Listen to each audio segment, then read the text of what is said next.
Now, I've been done with Final Fantasy XVI for some time, and when I say done, I mean done.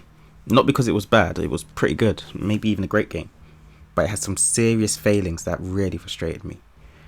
So let's go through some of my biggest problems with Final Fantasy XVI. We'll start with number one, that you could only control Clive. All these characters with amazing powers and quirks, and apart from that 5 minutes at the beginning where we got to control Joshua, we could only control Clive. There were times when it would have made sense to do a switch and let us control Joshua, let us control Jill, let us control Sid, or even Dion, but they didn't. And on top of that, when our companions did come with us, they were silent, and that was really frustrating. In the past, we've had Prompto, Gladio, Ignis all speaking while you travel around, when you see things, when you come across stuff that's interesting. But for some reason, our companions didn't do the same here. Even Clive didn't say much, he just made a few comments to his dog. And to me, this was a major problem. And the fact that we couldn't control our companions in terms of giving them instructions or giving them guidelines on how to act, maybe defending you, using their powers more, using melee more, that's a failing too. Many thought before the game came out that we would get something like the Gambit system, but we didn't. So, number two, an empty open world. We have games now like Horizon where you'll run past groups of hunters fighting something, and you can join in and help, or you can just watch and see how the battle plays out. We don't get that in this. Even if it was just something like merchants walking from town to town, or soldiers moving across or doing their rounds, that would have made the world live a little bit more. It could have made things a bit more exciting, a little less lonely, especially considering how our companions barely spoke. It really could have made a massive difference. Number three, quests were all pretty much the same. We were told to go somewhere, fight something, bring something back. And although it led to a lot more lore and character development, I feel like variety might have been better. Let's chase some criminals on a chocobo back. Let's play hide and seek with some children bearers.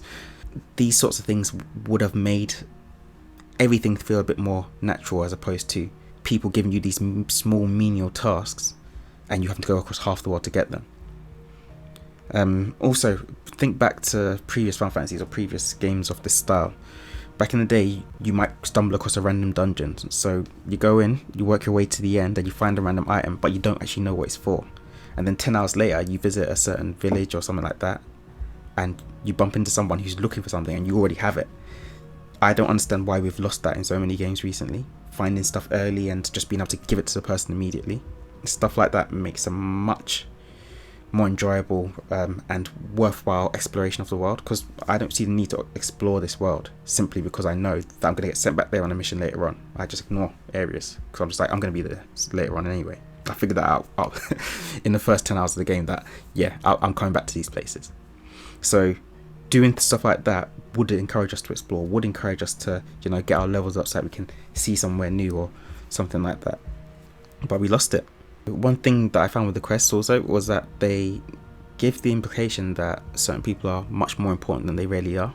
Like, for example, the brothers in Dhalmekia, they seem to be part of a large story, but nothing really came of it. We had locations which did the same. Seemed important, really weren't important, like were mentioned once.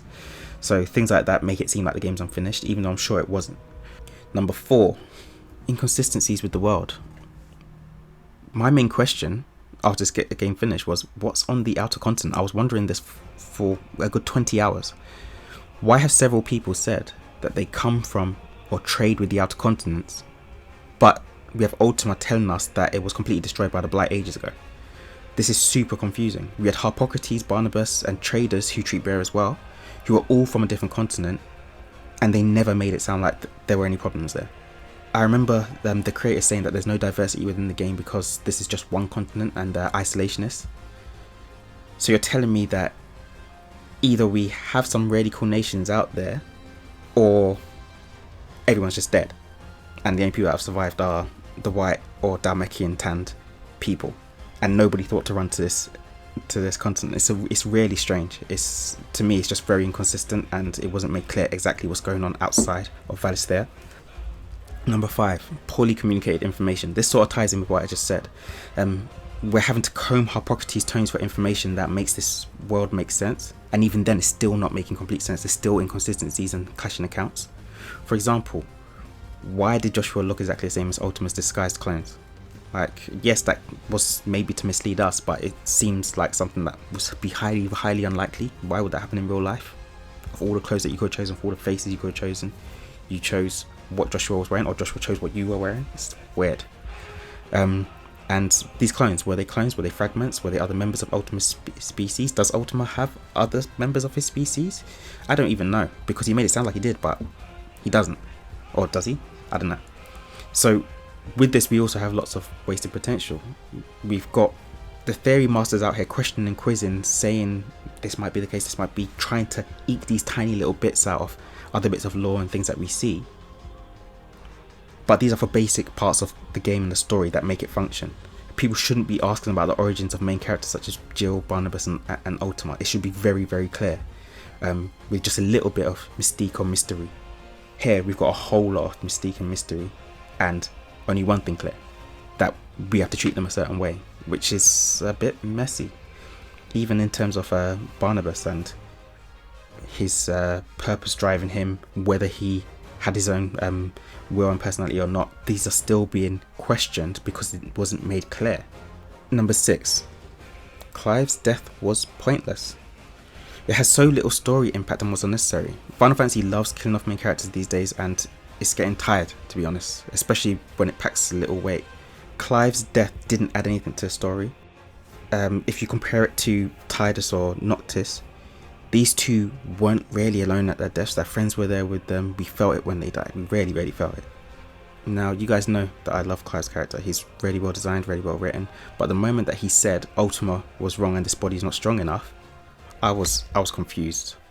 I was just thinking everyone on this planet must be dumb. All that time, Ultima's plan would have failed anyway. Ultima still would have died, and the whole planet with it. So this plan that was a millennia in the making was just never going to work. This seems pointless. This is killing the main character for the sake of it, and nobody's there to appreciate it. We get a little bit scene of Jill crying, and we're just like, oh, I feel sorry for her, but otherwise, no way. It just seemed pointless.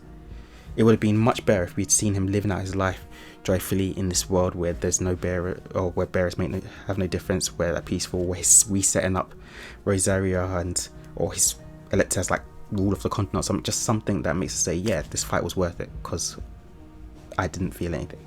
7. The graphics were hit and miss, especially speaking animations. Now this is weird because I feel like Final Fantasy 15 or even the 7 remake has better graphics than 16 sometimes, and considering that I played Final Fantasy 15 and Final Fantasy 7 remake on a PS4, this isn't great. I mean, we're running through bushes and the bushes aren't moving. We're seeing massive animals like behemoths, and our muscles aren't jiggling in the right way, not in the way that we saw it in Final Fantasy 15, where the muscles moved how I would expect muscles to move. Mouth animations were really messy. Sometimes Clive's and Joshua's face moved really weirdly, like they were distorting, especially Joshua. I don't know what was going on with that. And just in general, everyone's faces were janky. It's made even worse by the fact that, the supporting cast didn't always speak. They had this weird thing which they did where you speak to them, they say the first 2 words in the sentence, and then they stop. And to me, that was just meaningless. Just finish the sentence. Just have your voice actors read it, because it's not even like your choices there. They were always going to say the same thing. So yeah, it's just really weird choice. One thing I will say though is that Clive tended to look really good randomly, and sometimes at certain times it looked way better than others. So sometimes his mouth would match up perfectly, sometimes you'd be able to see all the textures on his clothes and on his face, and it worked really well. But yeah, it's just a shame. Something about the game just felt slightly unfinished, even though everything points towards it not being unfinished. So that's it. I mean, there's other little things which annoy me, but those are the main 7 that sort of bothered me. And it's a shame, because I think it is a very good game, and it could have been an absolutely amazing game if they'd just taken a bit of time to listen to some of the feedback that they'd be given in the past and put it into practice. But this is a story that they wanted to tell, and how they wanted to tell it. Not how I would tell it, but this is how enjoying games and the video game industry works. So I'm looking forward to seeing if you agree with me, or if you think I'm completely wrong, or if you think that there's just stuff that I've missed and that's why I'm not getting it. But yeah, that's all for now. And of course, if you haven't already, subscribe for more Final Fantasy stuff, or stuff to do with story making, games, anime, and comics. And that's all for now. Until next time.